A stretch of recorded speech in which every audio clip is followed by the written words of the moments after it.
who is Andrew Yang for people who don't know?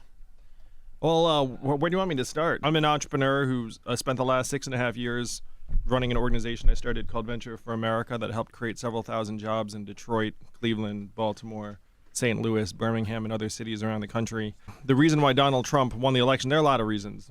There are a bunch of them. But one of the big ones is that we automated away 4 million manufacturing jobs in Michigan, Ohio, Pennsylvania, Wisconsin, Missouri, Iowa, all the swing states he needed to win. I went to Washington and was like, hey, what are we going to do about the fact that we're in the third inning of the greatest economic and technological transformation in the history of the country? And the answers I got were really disappointing to horrifying.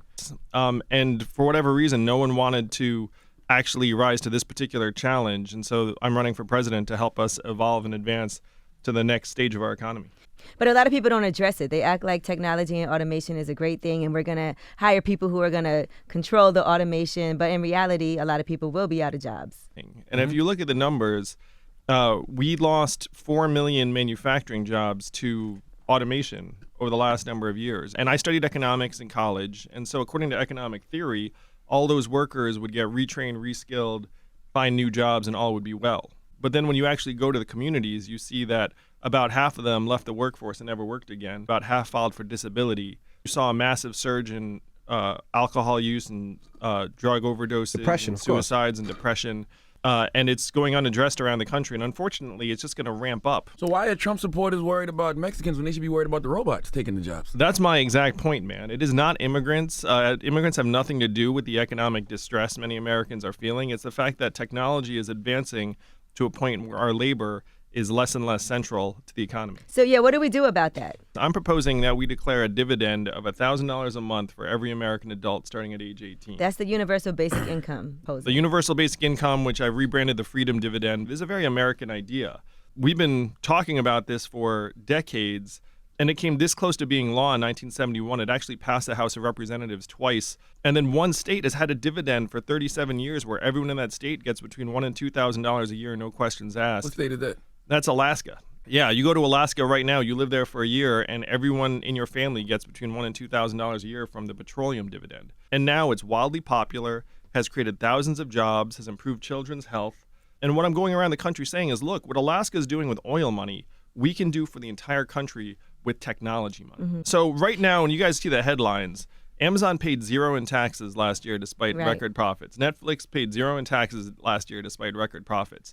And it's not their fault. It's just our system's really poorly designed to have the American public benefit from new innovations and advances in technology. And that's the trap we're in. But I was just in Iowa at a truck stop, and there were truckers wall to wall. And those jobs are exactly the jobs that are going to be displaced in the next 5 to 10 years. And so who wins? Who wins from artificial intelligence? Who wins from all the new innovations?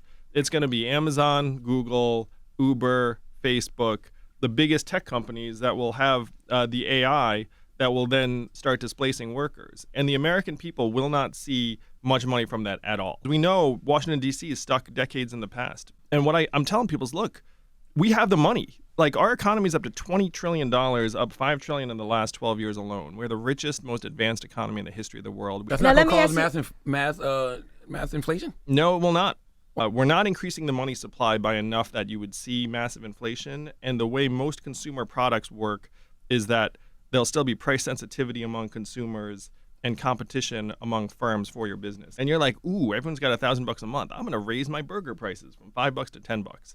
If you walk into that burger joint, you're going to be like, what the heck happened? This thing was $5 last week.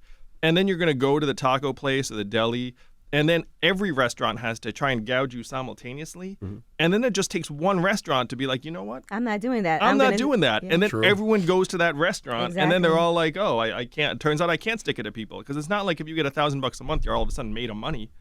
All right. Now, what about universal health care? Do you believe that along with this universal basic income, we should also have universal health care? Oh, yeah, 100%. It makes no sense to have Americans more stressed out about paying for care than we are getting well. If we get sick or injured, or our kids get sick or injured, it's backwards, it's immoral. And I'll tell you, this is another thing where people are like, where are you going to get the money? Where are you going to get the money? We spend 18% of GDP on our healthcare, twice as much as other countries, to worse results. We have plenty of money. It's just the money's not on the public bottom line yet. but it should be. Our healthcare system makes it harder to hire people. It makes it harder to start a business. It makes it harder to change jobs. It's actually this giant impediment on our economic dynamism and growth. How many people out there have businesses that they might have started if our healthcare was covered by the public sector, which it should be? Right. So I'm for universal more, yeah. healthcare. 94% of the new jobs created in this country since 2005 have been temporary gig or contract jobs. So that don't have healthcare benefits. So tying healthcare to your job makes less and less sense, and we just need to get with the program. If you opt into this, you're saying I would prefer $1,000 cash, unconditional, no reporting, no monitoring. There's a lot of people just do the basic math, and they're like, $12,000 for every adult in the country. That's like $3 trillion. That's a lot.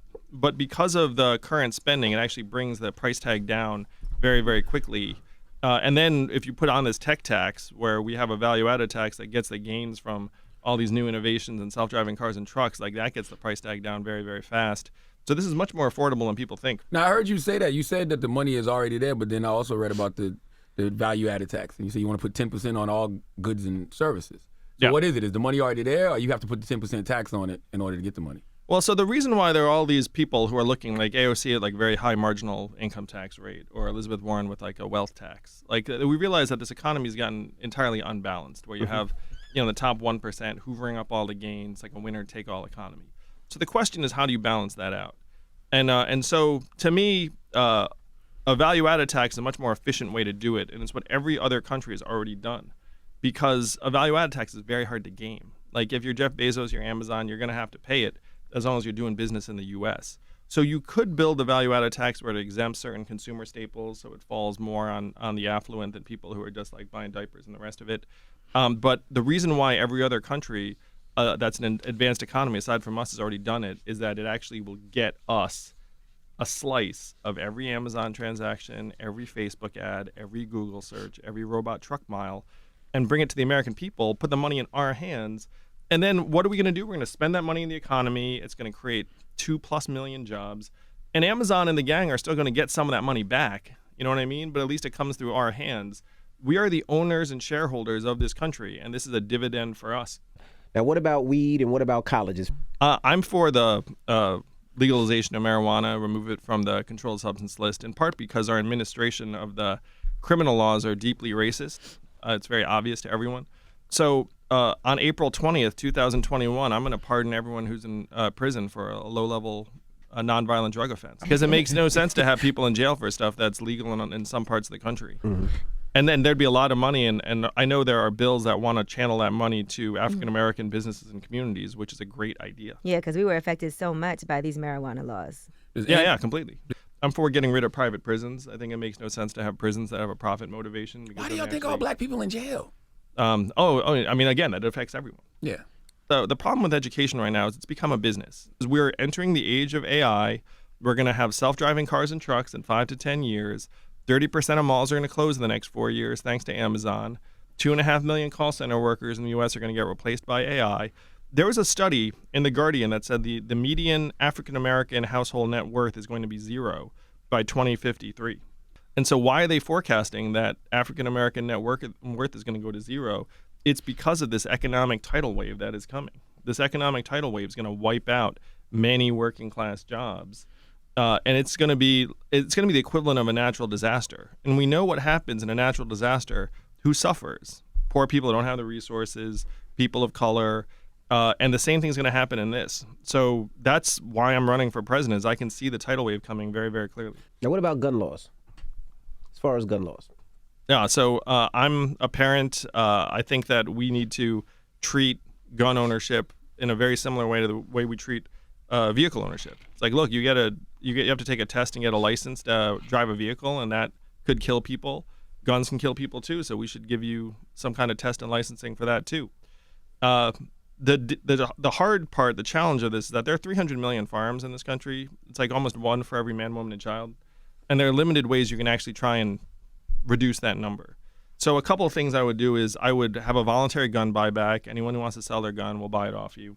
And I would also offer to upgrade everyone's guns to those signature guns where only you can fire them, turn everyone's gun into a James Bond gun. Ooh, I like that. And then we're safer because that gun goes to someone else and they can't fire it. Yes. And that's Got the something that technology to do that? That's going to require Yeah. a lot of money, though. What's the Again, where are we techno- getting this money from What's now? the technology? it's I actually never heard not that expensive to upgrade a gun to a signature gun. Or to That buy a gun technology- back? How much does that cost? Well, the guns, it's the value of the gun, but like I would say that that's a win for the public. Best way we can empower African American businesses to put money into the hands of African Americans. Because my brother's a psychology professor. Oh, wow. And so one of the goals I'm going to have as president is I'm going to have a psychologist in the White House to help destigmatize the struggles that people go through and also Mental say, health, yeah. yeah, it's real. I mean, everyone struggles with it, particularly people that, have been through a lot.